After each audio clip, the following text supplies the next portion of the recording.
Hey everybody, welcome to Screen Crush. I'm Ryan Airy. Syndrome is one of the greatest superhero movie villains of all time. He ticks off all the boxes. He's got a personal connection to the protagonist, has a sympathetic backstory, he's a real threat to the heroes, and he has aims that we can identify with. This checklist is what separates great antagonists like Magneto or Killmonger from monsters of the week like Apocalypse or Malekith. But in rewatching The Incredibles, I didn't just see Syndrome as a great villain, but kind of a tragic hero. When we first meet him, he's just Buddy, a kid who worships superheroes.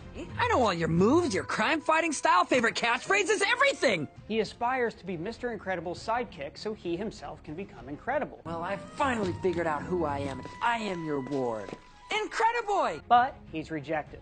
Fly home, buddy. I work alone. Mr. Incredible has no interest in taking on a sidekick, even though the only thing separating Buddy from Robin is a couple of dead parents. In fact, Buddy would have been a great sidekick for Mr. Incredible. He's a genius inventor with a Dexter level of intelligence. Different Dexter, that one. He created these jet boots, and he's only a kid. Imagine what an asset he could be with the proper guidance. But he's rejected out of hand. I'm your #1 fan! Remember, Buddy is a child. All Mr. Incredible or Bob had to do was calmly explain to Buddy his reasons for not wanting a sidekick. And later in the film, he admits his mistake. I was wrong to treat you that way. I'm sorry. Now, I know the point of all this is to show that, like Alan Grant, he doesn't work well with kids, so eventually he can overcome this flaw to work well with his own kids. But it's still a move. Buddy does screw up and allow Bon Voyage to escape, but is that really his fault?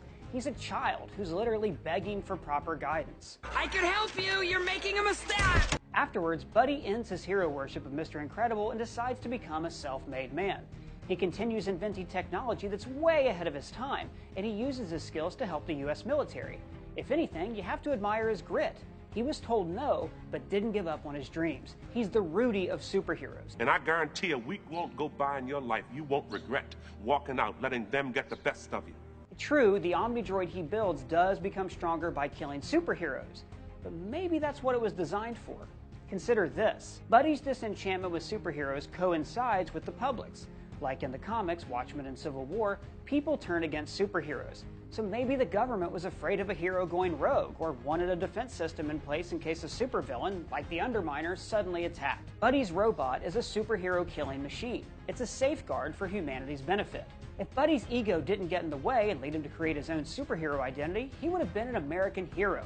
He reminds me of Iron Man. Tony Stark also had a huge ego, designed weapons for the government, and later went rogue by using his own technological genius to become a superhero. All that separates Buddy from Tony is he needs someone to believe in it. I only wanted to help! But what's even more messed up than that is the Incredibles' philosophy of the superiority of the pure-blooded Ubermensch over the ordinary man. This is because I don't have powers, isn't it? Well, not every superhero has powers, you know. You can be super without them. When the public turns against superheroes, it's in part because of fear and resentment.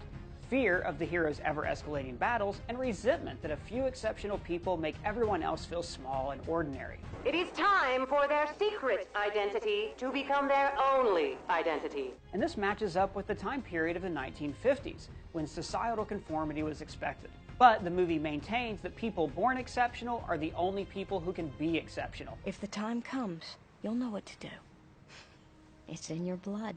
In fact, Bob resents when ordinary people try to make themselves seem extraordinary. It's not a graduation. He is moving from the 4th grade to the 5th grade. It's a ceremony. It's psychotic. They keep creating new ways to celebrate mediocrity. After society creates a level playing field, Buddy thrives, and Mr. Incredible loses his sense of self.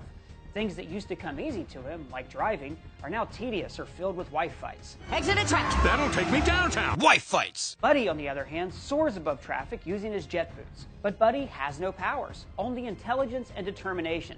He's more akin to Batman than Magneto. Even at the end of the film, when he kidnaps a baby, he has noble intentions. Oh, don't worry, I'll be a good mentor. Supportive, encouraging. Everything you weren't. He doesn't want Mr. Incredible to do to Jack what he did to Buddy. Ignore his gifts. Incrediboy! You're not affiliated with me. All Buddy wants to do is be a hero, to be appreciated. And who doesn't want that?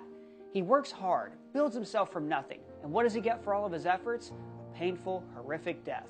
Devoured by an engine of his own creation. And who will mourn Buddy? Certainly not the man who was the source of all his misery. The man whose approval he can never win because he was born inferior.